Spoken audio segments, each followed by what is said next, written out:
Welcome to Deepika mom kitchen.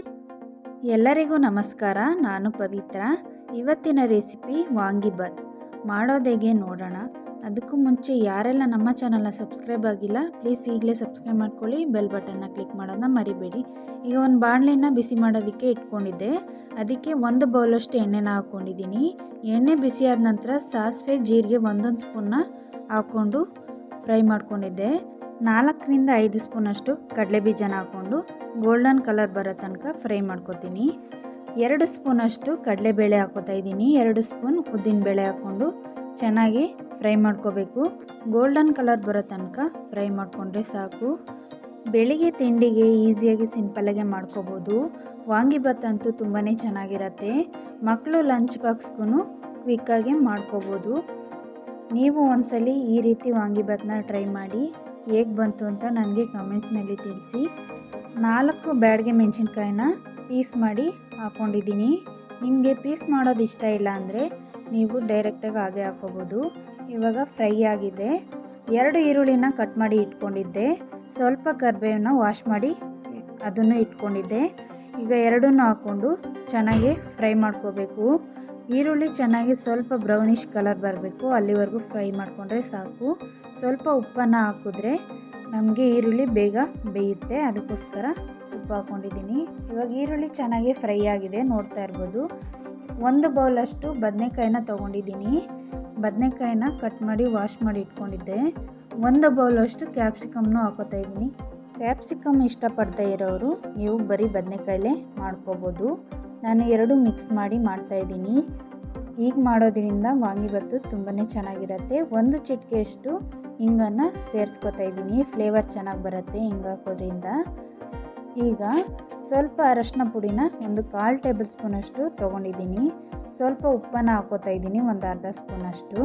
ಈಗ ಚೆನ್ನಾಗಿ ಒಂದ್ಸಲಿ ಮಿಕ್ಸ್ ಮಾಡ್ಕೊಳ್ಳಿ. ಚೆನ್ನಾಗಿ ಮಿಕ್ಸ್ ಮಾಡಿಕೊಂಡು ಎಣ್ಣೆಯಲ್ಲೇ ಫ್ರೈ ಆಗಬೇಕು ಬದನೆಕಾಯಿ, ನೀರೇನು ಹಾಕೋಬೇಡಿ. ಇವಾಗ ಒಂದು 4 ಟೊಮೆಟೊನ ಕಟ್ ಮಾಡಿ ಇಟ್ಕೊಂಡಿದ್ದೆ, ಅದನ್ನು ಕೂಡ ಸೇರಿಸ್ಕೊತಾ ಇದ್ದೀನಿ.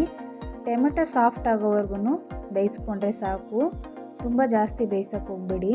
ಇವಾಗ ಒಂದು ಅರ್ಧ ಕಪ್ಪಷ್ಟು ಹುಣಸೆ ರಸನ ತೊಗೊಂಡಿದ್ದೀನಿ, ಅದನ್ನು ಕೂಡ ಹಾಕ್ಕೊಂಡು 1-2 ನಿಮಿಷ ಫ್ರೈ ಮಾಡ್ಕೊಂಡಿದ್ದೀನಿ.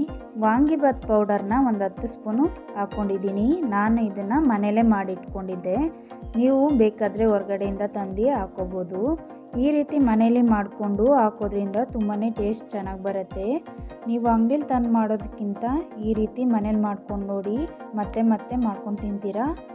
1 ಟೇಬಲ್ ಸ್ಪೂನಷ್ಟು ಬೆಲ್ಲದ ಪುಡಿನ ಹಾಕ್ಕೊಂಡಿದ್ದೀನಿ, ಆ ವಿಡಿಯೋ ಸ್ಕಿಪ್ ಆಗಿದೆ. ಈಗ ಗೊಜ್ಜು ರೆಡಿಯಾಗಿತ್ತು. ನಾನು ಪಕ್ಕದಲ್ಲಿ ಅನ್ನ ಮಾಡ್ಕೊಂಡಿದ್ದೆ. ರೈಸ್ನ ಹಾಕ್ಕೊಂಡು ನಾನು ಇವಾಗ ಮಿಕ್ಸ್ ಮಾಡ್ಕೊತಾ ಇದ್ದೀನಿ. ರುಚಿಗೆ ತಕ್ಕಷ್ಟು ಉಪ್ಪನ್ನು ಹಾಕ್ಕೋಬೇಕು. ಈಗ ಚೆನ್ನಾಗಿ ಒಂದ್ಸಲಿ ಮಿಕ್ಸ್ ಮಾಡ್ಕೋಬೇಕು. ನಿಮಗೆ ಕ್ವಾಂಟಿಟಿ ಎಷ್ಟು ಬೇಕು ಅಷ್ಟು ಹೆಚ್ಚು ಕಡಿಮೆ ನೀವು ಮಾಡ್ಕೋಬೋದು. ನಾನಿಲ್ಲಿ ಒಂದು 12 ಜನಕ್ಕೆ ಆಗೋಷ್ಟು ವಾಂಗಿಬಾತ್ನ ಮಾಡ್ಕೋತಾ ಇದ್ದೀನಿ. ನೀವು ಕಡಿಮೆ ಮಾಡೋರು ಕಡಿಮೆ ಇಂಗ್ರೀಡಿಯೆಂಟ್ಸ್ ಹಾಕ್ಕೊಂಡು ಕಡಿಮೆ ಮಾಡ್ಕೋಬೋದು.